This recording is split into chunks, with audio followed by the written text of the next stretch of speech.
Hello guys, myself Gaurav Bansod, and in today's lecture and through this slide I will be teaching you the concept of linear convolution based on the DSP processor, which is TMS320C6748. So the whole intention to bring this subject is to tell you how to write a C code for convolution, and then consecutively how to execute it through our DSP processor. So through this slide you will understand how to write a C function for a convolution, linear convolution. As you know that convolution is an integral that expresses the amount of overlap of one function as it is shifted over another function. Therefore, it blends one function with another. So this is a very popular equation where we are convoluting x of n and h of n. If it is a discrete, then summation m equal to minus infinity to plus infinity x of m multiplied by h of n minus 1, or h of m multiplied by x of n minus 1. And if it is continuous signal, then x of t convolution with h of t, which is equal to integration minus infinity to plus infinity x of tau multiplied by h of t minus tau d tau. So it can be x of t minus tau and h of tau. So it depends whether you have to take the mirror image and delay the h function, or take the mirror image and delay the x function. So as multiplication gives you the same result. Okay, so in order to understand the C code, so I thought of taking this example, so that very basic example, so that it would be easy for all of us to dive into the bracket where we can write easily the C code for convolution. So let's take this example where I am having two samples, which is x and h, which is the two discrete samples. So x is having 4 samples which are placed at the amplitude values 1, 2, 3 and 4, and h is exactly the mirror image of it. So the values at h is 4, 3, 2, 1. And this is a very popular box method through which you can easily find out what would be the output, what would be sampled output, for example y of t or y of tau. So 1, 2, 3, 4, x of tau getting convolved with the function h of tau, which is 4, 3, 2, 1, and the output will be y of tau, which is 4. Then by dissecting it diagonally, 8 plus 3 11, 12 plus 6 plus 2 20, 16 plus 9 plus 4 plus 1 30, 12 plus 6 plus 2 20, 8 plus 3 11, and for total 7 samples I will get, which are 4, 11, 20, 30, 20, 11, 4 through this box method. And as you know, the rule in convolution that output samples will be always depends on the length of x and length of h minus 1. So output definitely I will get, in our case 4 plus 4 8 minus 1, total 7 output I will get. So I will have output y of 0, y of 1, y of 2 to y of 6 if y is my output signal. Yeah, so this was I was talking about, where I will get the convolution of these two signals as 4, 11, 20, 30, 20, 11 and 4. So this is what I have drawn the signal, which is x of 0 is 1, 2, 3, 4, x of 0 is 1, x of 1 is 2, x of 2 is 3, x of 3 is 4. Similarly, h of 0 is 4, h of 1 is 3, h of 2 is 2, and h of 3 is 1. Okay, so now it depends. Now these two signals I need to convolve, and after now in convolution I need to make sure that whether I have to make one function as x of minus tau plus tau, x of minus tau plus t, or h of minus tau plus t by definition. So you have to choose whether you have to go and take the inverse of the h function and delay it by t, or take the inverse of the x function and delay it by t. So in my case I am inverting x, you can invert h also, the result will be same in multiplication. If you see this diagram, I exactly took the mirror image of x function. So previously x of 0, x of 1, x of 2, x of 3 was 1, 2, 3, 4. if I take exactly the mirror image, antipodal, exactly mirror image of this, then I will get exactly x of 3, x of 2, x of 1 and x of 0, which is 4, 3, 2, 1.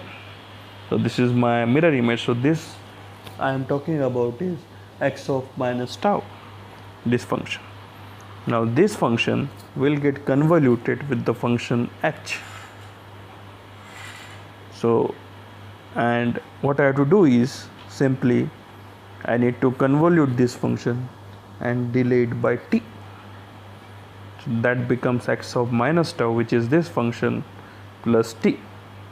So every time I need to delay it by t and see that which areas are overlapping and find out the sample. Then again delay it by t, areas are overlapping, find out the sample. So the same procedure I need to do again and again until this overlapping section ends. So if you observe, so what will the first signal which get overlapped is x of 0, this x of 0 multiplied by h of 0.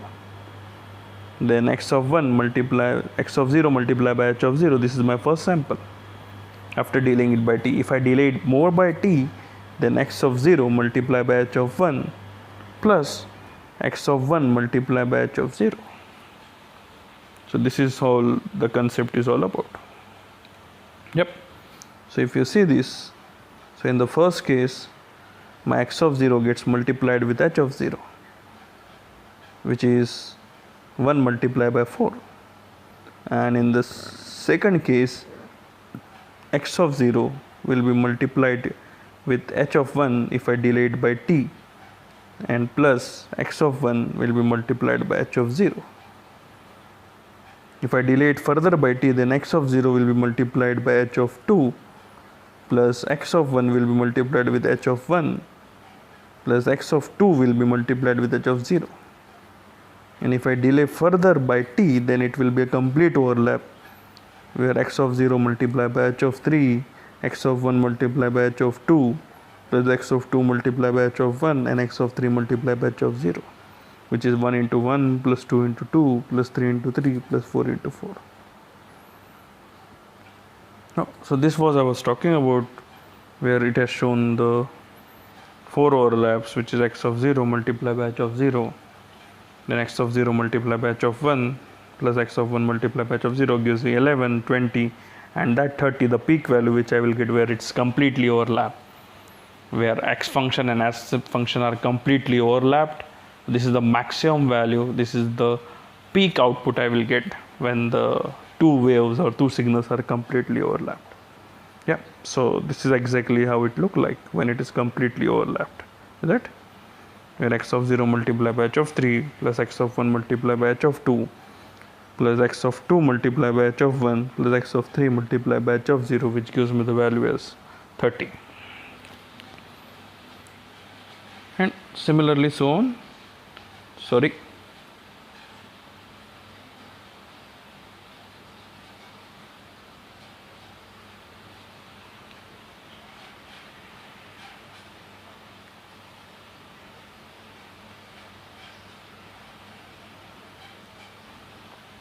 So later samples, later functions which I will get is 20, 11 and 4.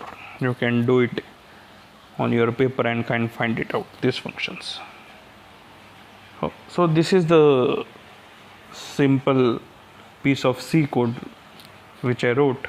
So definitely I would be needing 2 for functions, because x of 0 multiplied by h of 0, then x of 0 multiplied by h of 1 plus x of 1 multiplied by h of 0. So I required 2 indexes. So one is I, one which take care of x, another is j which take care of h function. So definitely I should have 2 for loops, or better to say nested for loops. And definitely the upper for loop should run for total number of output samples which it has to calculate, which in my case will be 4 plus 4, 8 minus 1, which is 7, where in this code if you see the variables used are m and n, which is m is the length of x and n is the length of h, which is 4 and 4 samples minus 1. So I will get, and my output is y of I, which is y of 0 to, from y of 0 to y of 6. So let's see this code. Then so outside for loop will run for I is equal to 0 to I less than 7, total 7 times. Then I made another for loop which is for j equal to 0, j less than or equal to I, j plus plus. So in the first case, the I value is 0, so j value is also 0. So 0 is less than or equal to 0. So it satisfies the condition, it enters into the loop. What happens in the loop? That y of I plus is equal to x of j multiplied by h of I minus j. So my j value here is 0, which gets multiplied with h of I minus j. So here I value is also, what is my I value? 0. So 0 minus 0, I will get 0. Next time the j increments. If j increments, j becomes 1.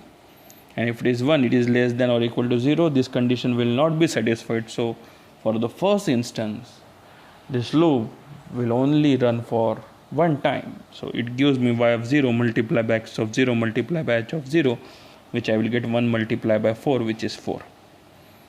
Now second time, it comes out of this lower for loops, inside for loops, and then I becomes 1. So next time now it will run for 2, because I equal to 1, j is 0, and then I equal to 1 and j equal to 1. Because the condition is the loop runs when j is less than or equal to I. In the previous case, it only run for one time because j and I value was 0. And after that j increments, which does not qualify that condition.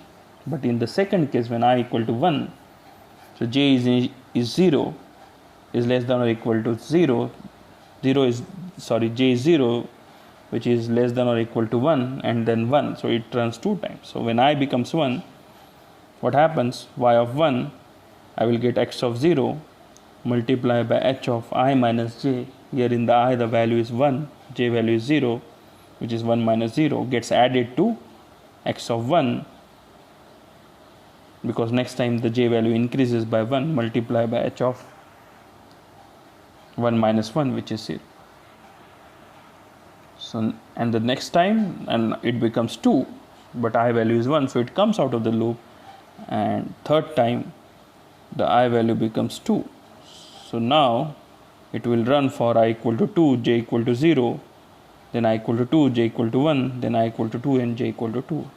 It gives me function x of 0 multiplied by h of 2, which is 2 minus 0, then plus x of 1 multiplied by h of 1, which gives me 2 minus 1, plus x of 2 multiplied by 2 minus 2, which is 0. So this gives me 4, 11, 20, and so on. So I hope this small c function is pretty clear to you. The whole crux lies in two nested for loops, where I am using the output y of I, and that I am equating it to x of j multiplied by h of I minus j. And I am using the important condition in this, that for j equal to 0, j less than or equal to I. So that holds the whole crux. So you should concentrate on that condition. I hope the C code for this convolution is pretty much clear to you. Oh, so this is how I write the C code, where I took the variable length as 4 and 4. I asked the user what is the variable length, so I can decide that how many times the for loop should run. I insert the value 1, 2, 3, 4, 4, 3, 2, 1, and the same for loop which we have discussed. And then whatever the y of I output, I just print it. So I will get 4, 11, 20, 30, 20, 11, and 4. So this is my sampled output of two functions, x of n and h of n, which is 1, 2, 3, 4 respectively, and 4, 3, 2, 1 respectively. So this is the C code for convolution. I hope it's pretty clear to you, the meaning and the importance of this C function. And then now next challenge is on what platform we should execute this C code. So our whole theory is to execute this C code on TMS320C6748, which is our 32-bit DSP floating point processor. So where to write this function? So I need to write this C function on a simulator called as CCS. Code Composer Studio. This is the Code Composer Studio is the simulator used for writing the C codes for all these DSP processors, where you select the target device, you write the C code, you debug it, and you check the output on DSP processors. Just like similar to the Keil MicroVision 4 or 5, which basically you use for 8051 or LPC21 for it. So